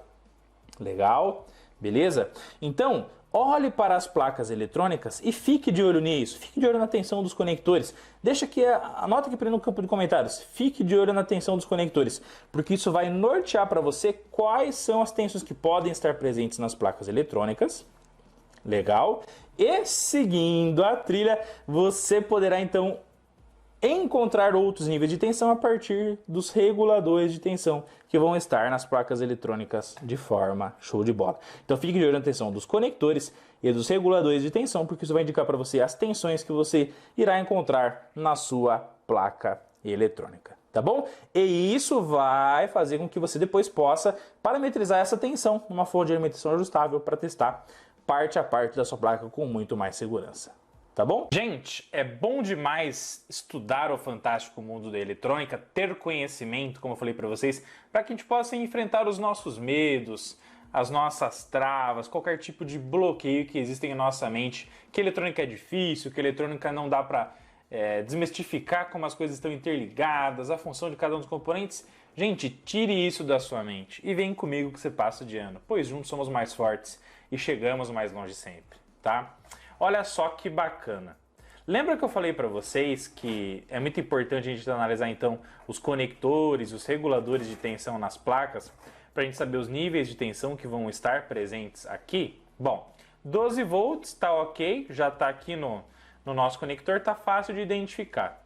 Seguindo a trilha e por conhecimento lógico de funcionamento da placa eletrônica, nós achamos aqui um regulador 78L33, trabalha com 3.3 volts, tá bom? E aí, ele tem esse pinout aqui, ó, ele tem 8 pinos, onde o pino 1, que é no canto superior esquerdo, é o Vout, ou seja, a tensão de saída dele, que nesse caso é 3.3, o 2 e o 3 são GND, são negativo, o 4 é NC, ou seja, não é conectado em nada, virando aqui o 5 é NC, também não é conectado em nada, o 6 e 7 também são GND e o pino 8 é o VIN. Tá bom? Então, olha só que bacana, tá? Na nossa placa eletrônica aqui, o pino número 1 está aqui, ó. Tá bom? Como que se identifica o pino número 1? Bolinha, pino do lado da bolinha, pino número 1. Tá? Daí pino 1, então 2, 3, 4, 5, 6, 7, 8. Então olha só que legal, o pino 8 não é o VIN, então é nesse pino que vai entrar a tensão que ele vai receber para daí regular para 3.3 na saída, tá? E o pino 1, que é esse daqui, ó, é a tensão de 3.3 que vai sair. Então, pino 8, tensão de entrada. Aqui, ó, se você seguir a trilha, segue a trilha. Vem, saiu do diodo e veio do transformador. Então, transformador, diodo retificou, filtrou, tensão vai chegar aqui. Perfeito, gente. Tranquilo? E aqui, então, vai sair os 3.3 volts no pino número 1. 1, tensão de saída, 8, tensão de entrada. Os dois do meio de um lado, os dois do meio do outro, são negativo, tá? Bom, por que isso é muito importante você entender, gente? Porque se os dois do meio de um lado, os dois do meio do outro são negativo, conforme você está vendo aqui no pinout, ó, abrindo o datasheet, você baixa ele, você consegue entender o pinout, que é o descritivo da função de cada pino. Será que existe continuidade elétrica? Será que esses negativos estão interligados nesse GND aqui? Que é o GND que está no conector da nossa placa? Para você descobrir isso, você pode fazer a famosa medição de continuidade elétrica. Então nós vamos pegar o nosso multímetro da bancada da Rigol e vamos medir continuidade do GND até o GND lá do regulador de tensão, para ver se ambas as coisas estão interligadas. Vamos para cima? Vamos lá então, meus queridos, multímetro de bancada da Rigol DM358E. Vou selecionar aqui, ó, a escala de continuidade. Legal? Na escala de continuidade, gente, perfeito, teremos um alarme sonoro todas as vezes que a resistência entre uma ponta e outra tender a 0 ohms. Tá? Então encostei uma ponta na outra, 0.1, 0, tá vendo só? Ó. Olha lá. Beleza? Toda resistência tendendo a 0, alarme sonoro, existe continuidade, uma coisa está conectada à outra. Legal? Então fiquem atentos nesse alarme sonoro para que a gente possa saber quando tem continuidade ou não. Tá bom? Vamos para a placa eletrônica agora. Legal. Com a placa eletrônica em foco, vamos medir a continuidade elétrica entre os pinos centrais do regulador de tensão. Então, ó, vou posicionar uma ponta de prova nos pinos centrais e outra aqui no GND, ó. Prestem bem atenção, tá? Olha lá, gente.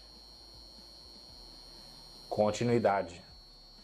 Ou seja, existe continuidade elétrica entre o negativo do regulador de tensão e o negativo aqui do nosso conector de saída. Eles são o mesmo ponto, eles terão o mesmo potencial. Tá bom? E aí, gente, o que acontece, tá? A grande pergunta é a seguinte: bom, então, e esses 12 volts aqui? De onde vem? De onde vem esses 12 volts aqui?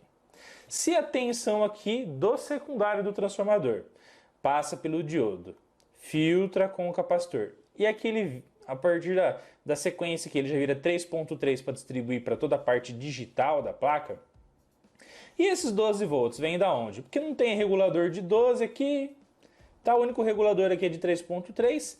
Então o que você pode fazer, gente? Ó, você pode fixar uma ponta aqui, ó, para medir continuidade. Vou colocar aqui nos 12, ó, aqui em cima.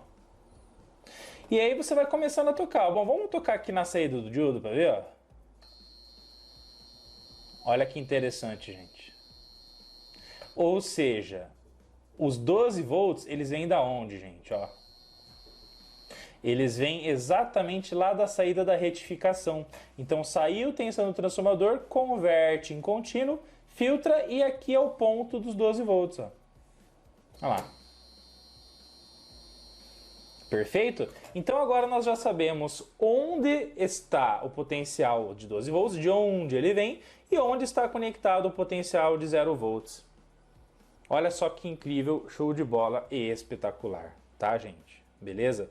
E por que que isso é muito importante, pessoal? Ah, professor Rodolfo, mas como que você chegou na conclusão que veio lá do diodo? Gente, você pode, através do conhecimento, chegar a essa conclusão, ou você pode ir seguindo a trilha. Então você vira a placa aqui, virou a placa, temos aqui o 12 volts, vem seguindo a trilha, vai, e seguindo a trilha, encontrou um furinho metalizado, vai para outra face, e aí você vai seguindo, você vai chegar nessa mesma conclusão, hashtag segue a trilha, tá bom? Isso é muito bacana, porque a partir do momento que eu sei de onde vem o 12, de onde vem o negativo, tá? Você fala, professor, mas calma aí. Mas o negativo ele parte então aqui do regulador de tensão de 3.3 volts. Como que eu sei a origem dele? Bom, faz o seguinte, ó. Se você analisar aqui, que é onde está o CI, ó. O CI está aqui. Regulador de tensão 3.3 volts. Se você virar a placa, você vai perceber que tem um monte de furinho metalizado aqui, ó. Que está ligando a parte do CI, parte de baixo do CI, nessa camada aqui. E aqui ele está puxando para cá e para cá. E aqui vem para onde, gente? No transformador Chopper. Ó. Então o negativo ele vem do Chopper, vem para cá. Inclusive vem e toca aqui no negativo do capacitor eletrolítico. Então o negativo origem vem do secundário do Chopper. Aí ele vem distribuindo, chega no capacitor eletrolítico, vem e chega aqui dessa malha negativa, ó, dessa parte mais clarinha aqui, do azul, né? Vem para o outro lado e repassa aqui para os pinos negativos. E esse negativo continua, chega no capacitor eletrolítico, ó. O negativo vem e continua dissipando por toda a placa, até inclusive chegar onde? Ó? No negativo, que é o GND aqui do nosso conector.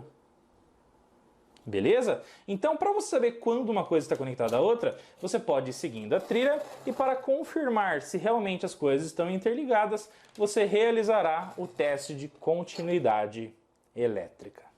Fechou? Professor, mas como que eu vou saber lá na placa se os CIs que você acabou de falar para mim, que são ECI, os demais CIs, estão recebendo alimentação com sucesso que estão vindo do regulador? É só medir continuidade, gente, tá bom? E como que você faz para desbravar essas medições, tá bom? Lembrando, pessoal, que tudo tem um porquê nessa série de Masterclasses, tá bom? Lembra que a placa do nosso cliente é o nosso relógio digital. Esse é o conjunto do nosso cliente. E por que que eu estou usando essa outra placa aqui?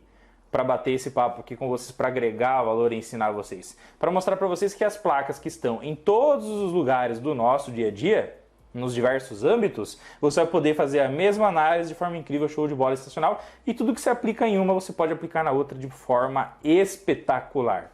Então vem comigo que você passa de ano e todos os conhecimentos que eu estou passando aqui tem um porquê, então não pule etapas em hipótese alguma, tá? Ó, por exemplo, professor, eu quero saber se esse CI realmente está recebendo atenção desse regulador. Como que eu faço? Bom, veja o código dele, digite no seu buscador o código, nesse caso é 24LC16B. E aí você digita pinout, pessoal, porque o pinout ele vai trazer para vocês imagens aqui, ó, relacionadas à função de cada pino desse componente, tá? Beleza? Então, por exemplo, ó, 24LC16B pinout, apareceu essa imagem aqui. Automaticamente a gente já sabe a função de cada pino desse CI, que é uma memória I2C, tá? E aí, o que é mais importante nesse momento para a gente aprender a aplicar na prática, tá? Que o pino 8 é o VCC, pino 4, VSS. VCC, tensão positiva, VSS, tensão negativa, chanfrinho, pino da esquerda é o pino número 1. Então, extremo de baixo, negativo, extremo de cima, superior direito, positivo, tá? Olhando para a placa eletrônica, olha lá, ó, chanfrinho lá em cima, pino 1 à esquerda, 2, 3, 4, 5, 6, 7, 8. Então esse pino aqui, ó, o 4, tem que ter continuidade com o negativo e o superior da direita, o 8, tem que ter continuidade com o positivo. De onde vem o negativo? O negativo está conectado aqui, está conectado lá no regulador, está conectado em qualquer malha, qualquer parte dessa malha aqui, ó. Essa parte de cobre que é o azul claro aqui, ó. Tá bom? Que é a famosa malha de aterramento, tá?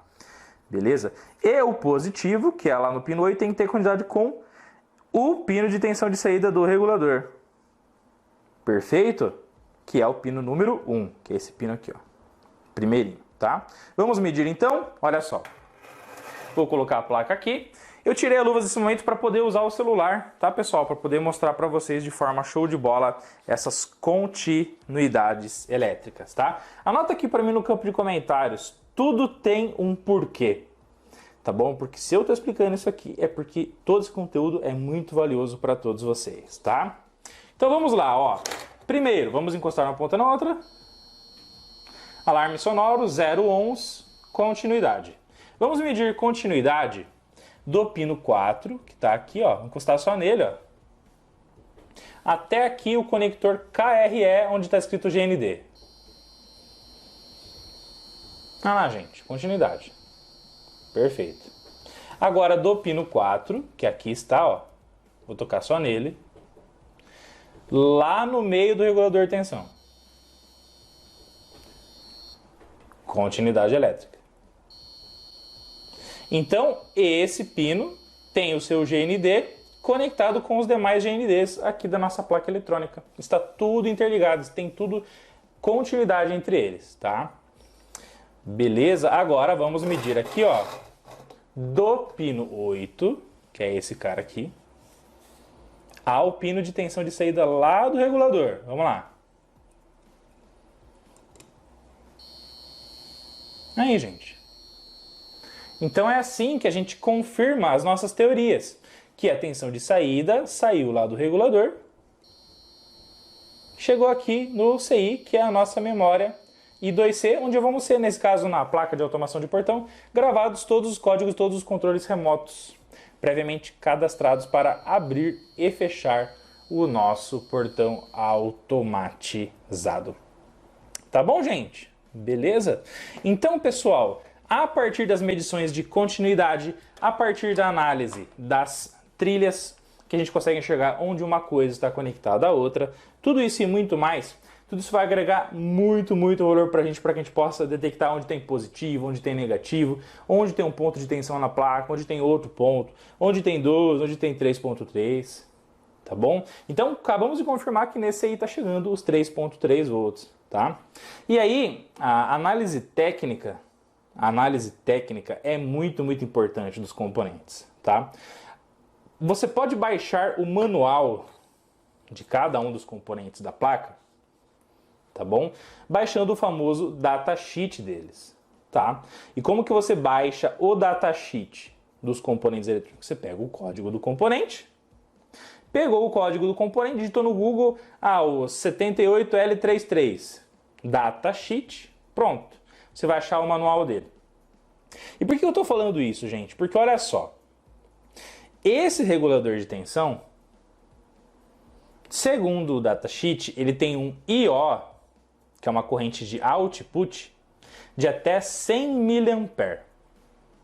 Ou seja, esses 3.3 volts aqui, que estão chegando aqui, que estão chegando aqui, que estão chegando aqui, estão chegando em diversos pontos na placa, na totalidade do consumo de corrente desses 12 volts, nós não poderemos ultrapassar 100 mA. Então, se eu tivesse que externamente injetar 3.3 volts aqui nessa placa, esses 3.3 volts, se eu colocar através da minha fonte de alimentação da Rigol com fornecimento máximo de 100 mA, vai funcionar de forma incrível, show de bola e sensacional. Então, olha essa regra que eu vou acabar de falar aqui para vocês. Como eu sei quantos volts eu poderia injetar em determinado potencial de uma placa eletrônica? Você tem que saber qual é o consumo máximo de corrente naquela tensão.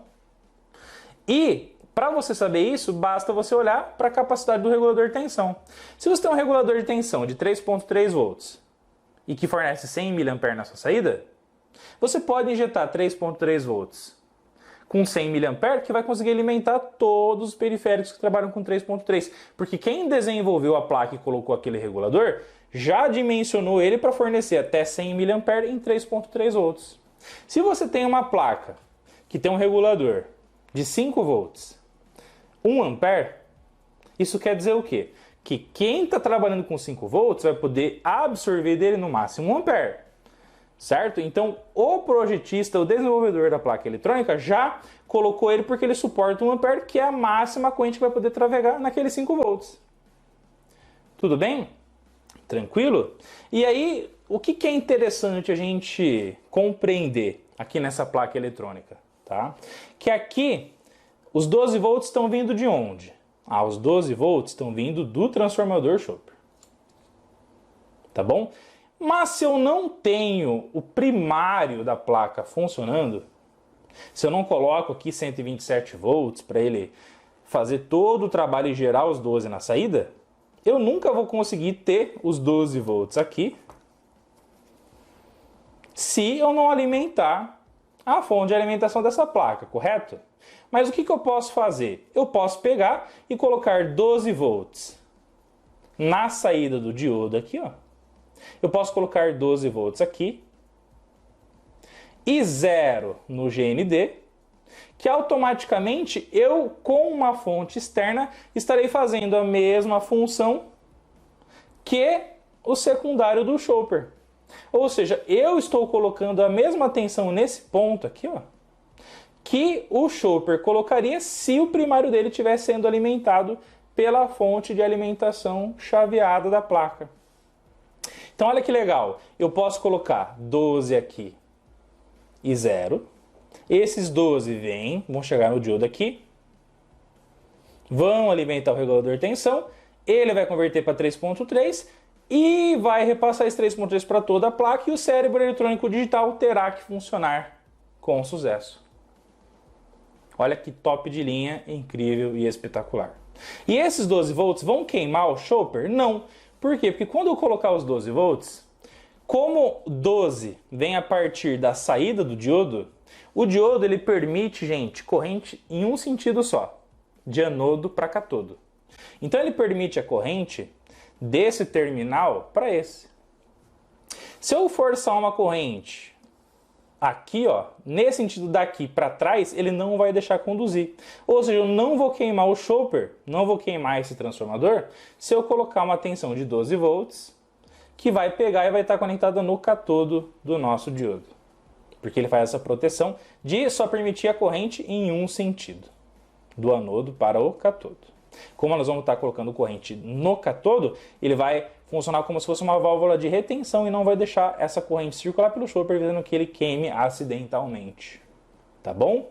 E aí, isso é muito importante porque alimentando aqui fica uma conexão bem fácil no conector, É só colocar os cabos aqui, parafusar e fica tranquilo, tá bom? E aí, qual é a corrente que a gente pode parametrizar na fonte de alimentação da Rigol Technologies? Bom, se eu sei que esse cara aqui, ele pode fornecer até 100 mA para todos os periféricos funcionarem,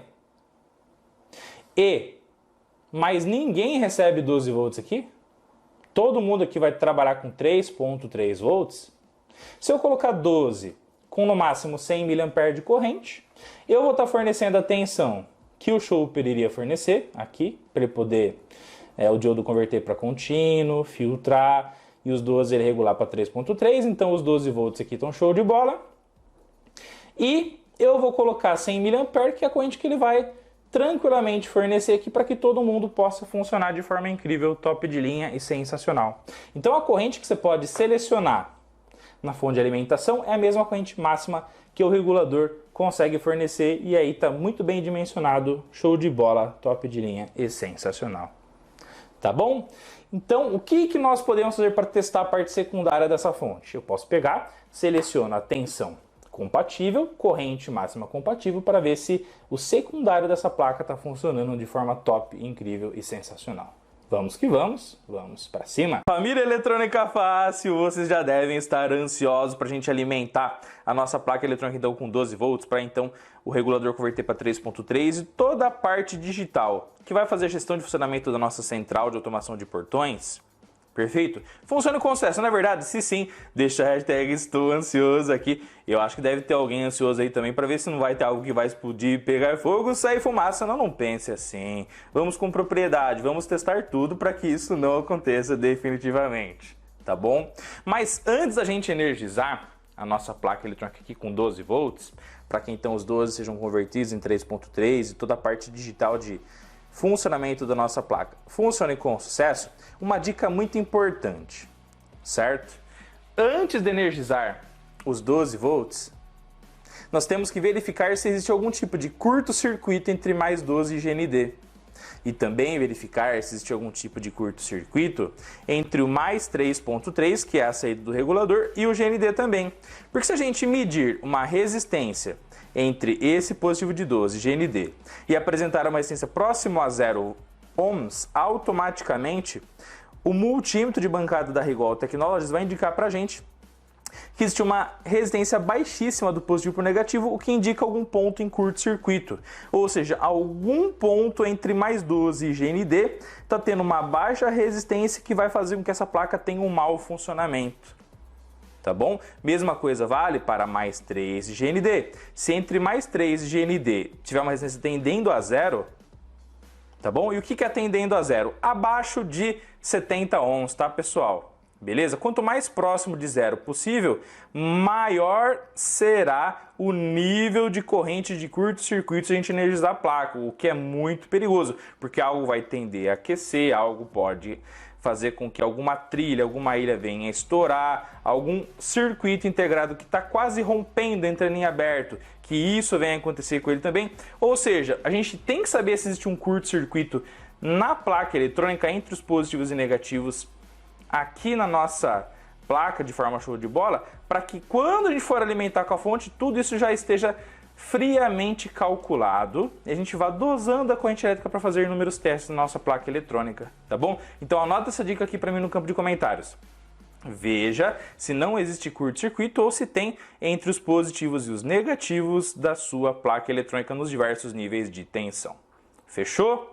Beleza? Então agora o que nós vamos fazer? Ó, vou colocar a placa aqui na nossa bancada.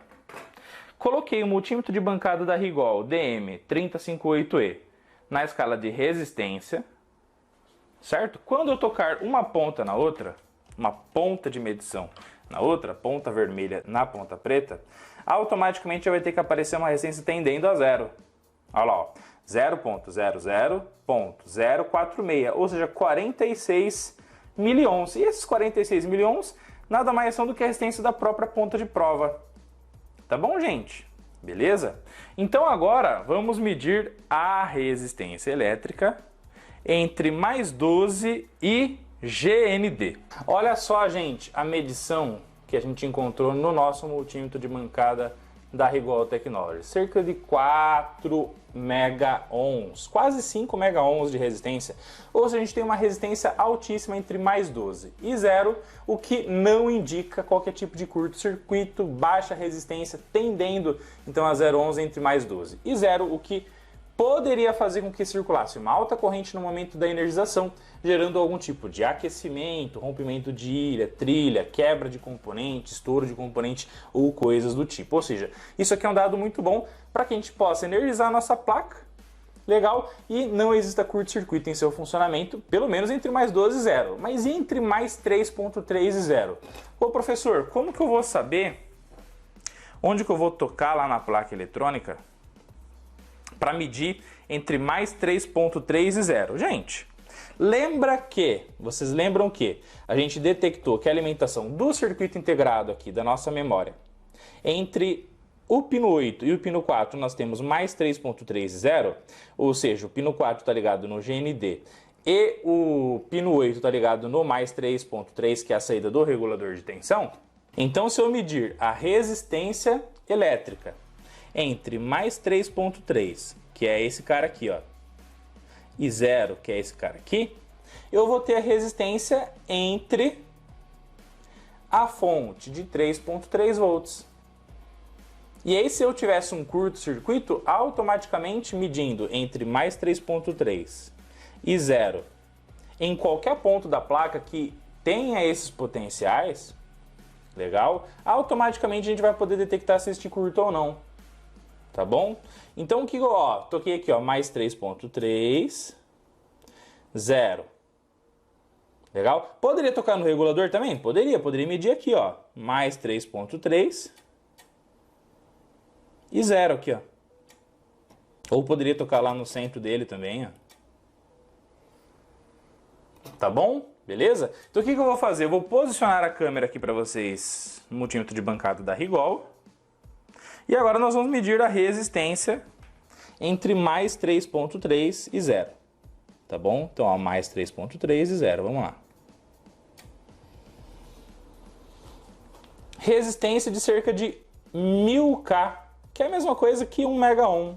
Tá bom, gente? Então, alta resistência entre o mais 3.3 e GND, não tem também curto-circuito, ou seja, a gente já pode alimentar a nossa placa com a fonte de bancada da Rigol Technologies com muito mais segurança, sabendo que não tem curto na placa, então vamos que vamos agora energizar essa placa. Show de bola! Meus queridos, chegou então o momento da gente usar e configurar a fonte de alimentação espetacular da Rigol Technologies DP831A, legal? Onde ela fornece para nós 3 saídas de tensão configuráveis e ajustáveis, legal? Onde a primeira pode trabalhar com até 8 volts, 5 amperes aqui, ó, entre esse plug banana fêmea preto e esse vermelho. Nós vamos ajustar aqui até 8 volts com consumo de até 5 amperes. Aqui nós temos a fonte número 2 com até 30 volts, consumo de 2 amperes, usando aqui dessa saída com o plug banana fêmea com a cor preta e esse aqui com a cor vermelha. Então a gente tem aqui até 30 volts com consumo de 2 amperes.